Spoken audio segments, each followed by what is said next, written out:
I want to tell you about my story. So, once upon a time, when I was filming for Gangs of Wasipur, how many people here have seen it?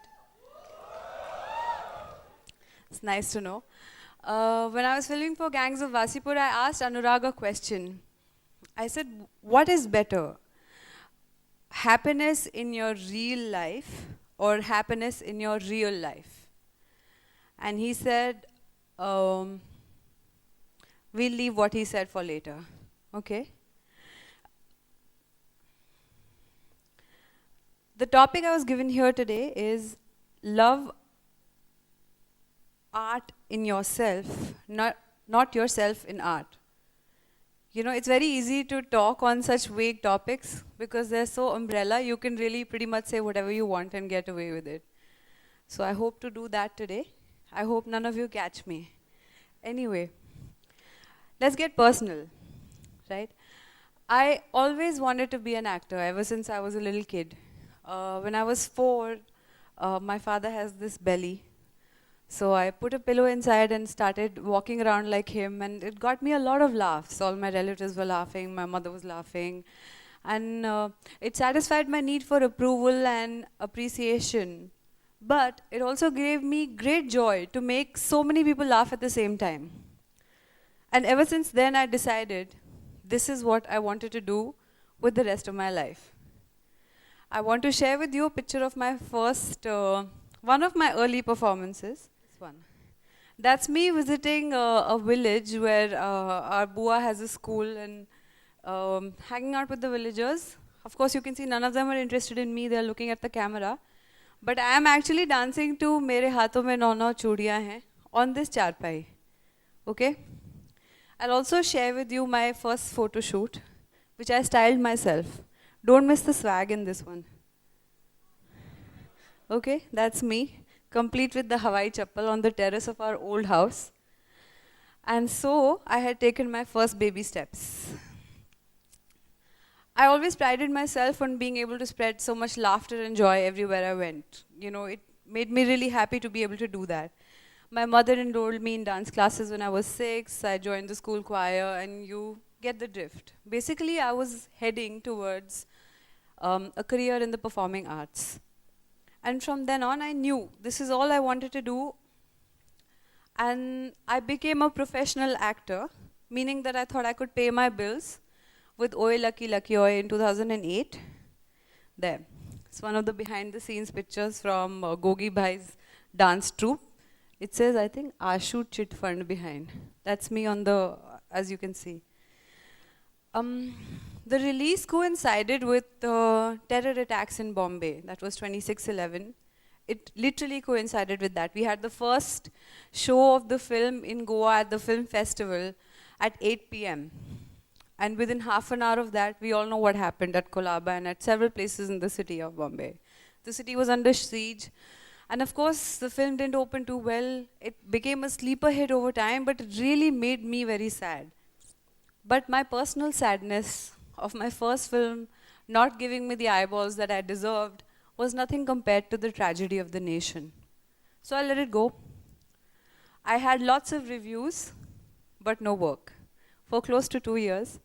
So I spent those 2 years honing my skills, doing as much theater as possible, doing workshops, doing TVCs. I think I have a picture, yeah. Those are the kind of weird things they make you do, see? Stick dance. So after that, I had auditioned for Dev D actually, but I never made it. Kalki got the part. But Anurag called me back to play the lead role in Gangs of Wasipur. And then, from then on is when I really had my career. From then on, the work that I've done is, that's me in Gangs, as Nagma. That's Ram Leela. That's, sorry. That's a random fashion show. That's Fukre. This is last year at Cannes for Masan. And this is with the legend at the Marrakesh Film Festival last year. That's Francis Ford Coppola, by the way, guys. For those of you who don't know, he made The Godfather, Apocalypse Now, and several such things. So, since all of you are on the threshold of starting something in your lives, and Let's talk about rules and people who play by the rules. Technically, I shouldn't even be here because I didn't follow a single rule. In an industry where the premium is on youth, my first breakout performance came as Nawaz ki mummy. You know, I was 23-year-old and Nawaz was many years my senior. But I was playing his mother in Gangs of Wasipur. I went on to play Deepika's Bhabhi in Ramleela, again a perceptionally much older role. The Fukre boys were all, hum umr the sab, but I was again playing somebody older, someone tougher, someone who gives galis and is very, very hard, which is not what you expect a typical heroine to do. But then I've never been typical. So, it's because of these brave choices that I'm even standing here in front of you. But I'm not so brave on the inside. Sometimes I can also crumble. Last year I was offered a film called Cabaret. It's my first commercial film. It's due to release next month. I don't know if it'll already be out by the time your talk airs or whatever. But I was nervous. You see, it was a commercial film. I had to do lip sync songs and dances, which I've never done. I was nursing a knee injury from a previous shoot, and there was a doctor who told me I could never dance again for the rest of my life. He told me if you dance, your bones will turn to powder and you'll have to hobble. Eventually, you will have to get a knee replacement and then a hip replacement. This doctor is legendary, by the way. He's treated some of the biggest sports people in this country, biggest business people. But what did I do? I didn't listen to him, of course. The film is releasing next month. And that's when I met the big B. I'm going to call it the big B and reveal what it is in a little while. You know, till I lived, kitne log jante hain main Delhi se hu? Not from here, but from Jamna Par, which is an incredibly cool place. I went to Sardar Patel Vidyalaya and St. Stephen's College, and here I stand in front of you. Okay. But till I lived in Delhi, I really thought I was very attractive, beautiful, intelligent. I was really, really smart, sharp, witty, full of joy and laughter. Everywhere I went, I had lots of friends. I was very popular. But it's when I moved to Bombay and decided to become an actor that I kind of felt my confidence evaporate. Literally, it just flew out of my body. You know, self-doubt exists in everybody. We all look into the mirror and wonder, what is it that we look like? Why is it so? What's wrong with me? What's right with me? We all admire ourselves and then criticize ourselves. But actors have it a lot worse. We have to deal with the civilian problems, of course. I'm going to call them civilian problems because for me, there's civilians and then there's people in the media who are showbiz people or entertainers or actors or whatever. So, apart from dealing with the civilian problems of heartbreak, depression, being broke, fighting with your mother, and so on and so forth, we also deal with an awful lot of rejection. Anybody can get up and tell us that we are not suitable looking. Anybody. These are the list of things I was told, just to share with you. I was told I should gain weight when I first started. Then I was told I should lose the weight.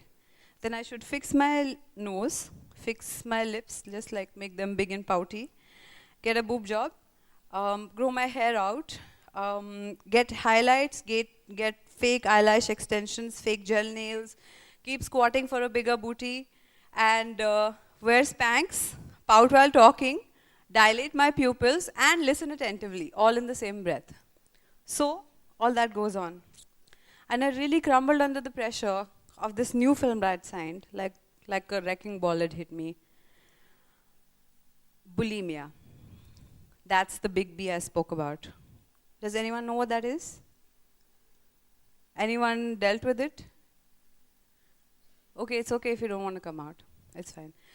It's when you consistently hate what you look like and you compulsively induce vomiting, throw up all the food you eat, accompanied by extreme feelings of guilt, depression, anxiety, palpitations. After that, you binge eat, of course, and this whole cycle continues for a long time. What are the implications? You feel depressed, unworthy, you become unhealthy or low on nutrition, of course, because you're not eating anything, you have insomnia, and it takes a lot out of you. There's basically no energy or zest for life left. How did I, a confident, educated girl from a great family with great friends and great admirers and boys, fall to that level? But it did, it happened, and it can happen to anybody. Let's look at what we have to deal with on a daily basis. Okay, please don't laugh. But I have to say, eating disorders are a secret, the best kept secret of the film industry, and this I have seen, and it's really, really rather sad. Please read the thing on the left. A friend of mine sent this image to me, okay? On the left it says, ditch it, Richa, and something under, and on, let me see if I can read it. Richa Chadha's well-endowed frame seems overwhelming for this ultra bodycon Victoria Beckham dress. Well, honey, some outfits are better left for women who live on a donut a day and who remain size 0 after popping out 4 kids. This is a fashion critic, by the way, in a very popular daily. Is he talking about fashion? Not in the least. It didn't affect me because I thought I looked great that day. But let's pause and think about the intent behind that comment. Do we really love our celebrities? Or are we the same country who boos out Sachin Tendulkar from Wankhede and that's it, that's who we are? There's no judgment here for the person who said this, because I've dealt with worse, and he is reflecting what his worldview is. But I don't judge him just the way I didn't judge myself for developing an eating disorder, because I brought it upon myself. I dealt with it and I got over it. This is called body shaming in any other culture, by the way. In an industry where competition is brutal and unending, it gets difficult to find relevant work, especially if you're a girl. Different people deal with pressure differently. Some drink, some smoke up, do drugs, and do varying degrees of harmful drugs. And basically, everybody goes through hell. Depression, mood swings, delusional behavior, broken relationships, they're not that uncommon. And sadly, neither is suicide, as we all tragically recently witnessed. What is it that makes us feel so helpless? It's really helplessness that makes a person kill themselves, isn't it? When they feel like they have nothing else left to do. We work with 100% emotional, physical, and intellectual dedication on a single project at one time. And today, the nature of the business is that the success of that film depends on Friday, Saturday, and Sunday. So you can work for years, but it boils down to this opening weekend. We are thrown numbers in our faces, or it boils down to some critics, star, 3 star, 4 star, 2 star, whatever. Even my driver casually remarks to me, "Film अच्छी थी पर opening नहीं लगी." And after all of that, we eventually rely on you, the audience, to go out, to ditch the temptation of Facebook and Twitter and YouTube and this college and everything else that you're doing with your life, in order to go into a theater, pay an exorbitant amount of money, watch a movie, pay an even more exorbitant amount of money for a soggy bag of popcorn, which was made in 1952. But we have to fight it, right? Eventually, our business depends on you, the audience. You guys are the real democracy in this situation. So why should I worry so much about an industry that is worrying itself sick already? We have, Bollywood has an annual turnover, Bollywood, whatever it is, has an annual turnover of $2 billion, and piracy has an annual turnover of more than double that. More than double. We have a minuscule success ratio. Most big studios are in debt. And it's very, very difficult today to release a film, more difficult than it's ever been in the past, because we have something called P&A, which is promotion and advertising, which is a baseline cost of about 5 crores, whether you're a big film or a small film. The bigger the film, the bigger the cost. But small films also, in order to get a decent release and get a decent amount of screens, need to spend about this much. This is all inside information. But I'm just going to go by what Francis Ford Coppola told me in December. He told me In the world today, it's a resistance to make a film. To even be able to make a film is a work of resistance. I worry about the industry, but will that help? We all need an illusion of control. We all want control, and control isn't a bad thing. The want of control is. Within that, I must also admit it's not a level playing field. While I had to diligently finish my education and then move to Bombay and then start auditioning, clicking pictures, someone who was born into the industry started getting groomed in their puberty, started getting trained in their late teens, and finally got launched when they came of age in an author-backed, tailor-made role in a great film, while the rest of us are left to find our bearings. The industry provides intense inner circle support for their kith and kin. They recognize the angles which work best. The teeth are perfect, braces have been removed, they're all gleaming, and the perfect hairstyle has been tried and tested for years by the powers that be. Something is arrived at by trial and error, and it's just a star is born. But if you think I'm ranting, I'm not ranting. Because the industry today is far more accepting of outsiders than it has ever been in the past. Ever. That's why I'm standing here. And I chose this career knowing this was the case. And I get to take credit for my achievements. And I may not be a star kid, but in my humble opinion, my civilian parents are big stars.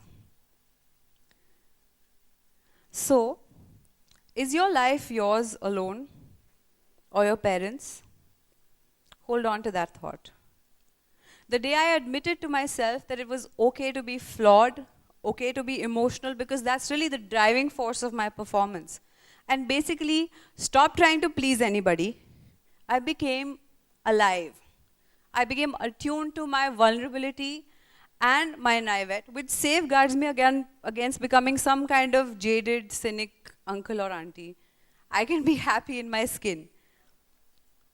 This is still not to suggest that I've achieved nirvana in any way. I haven't. Just like bad hair days, I have bad brain days, and it can go on. But then that's life. Because if I make a showreel of my life and watch it on my deathbed, will I really worry about what the collection of my movie was? Movie A, what did it make on the first day? Will I really care? Will I care about what critics said to me? Will I care about somebody betraying me, some casting director? Will I care about somebody writing something about the dress I wore? I wouldn't. These are not the things that are important in life. Does happiness really, really depend on something that you can buy, something that you can have, someone that you can have, or something that you can be? Does it really depend on something on the outside? I can't control what happens to me, but I can control how I deal with it, right? Could I really make a difference? Why can't I be the symbol of a self-made person who stuck to her guns, did the work she chose, and lived happily ever after? Can I not inspire you or her or you to live out your fantasy? Because I'm really living out my dream, and I say it with a lot of gratitude.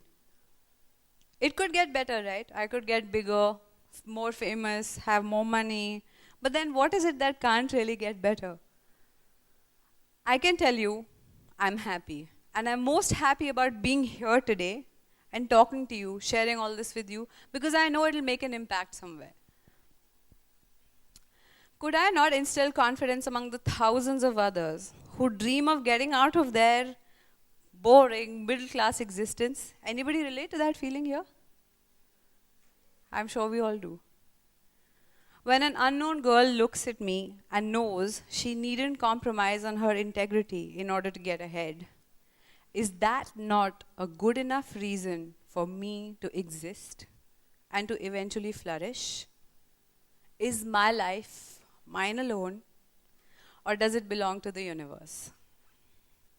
Is my art something that I alone made, or is it the Lord that worketh through me? Can I alone claim it? We breathe life into a character that begins to live out in a fictional reality in an alternate universe, not governed by space and time. Can I really be attached to the art? Should I want to live within it forever till a fungus grows on it?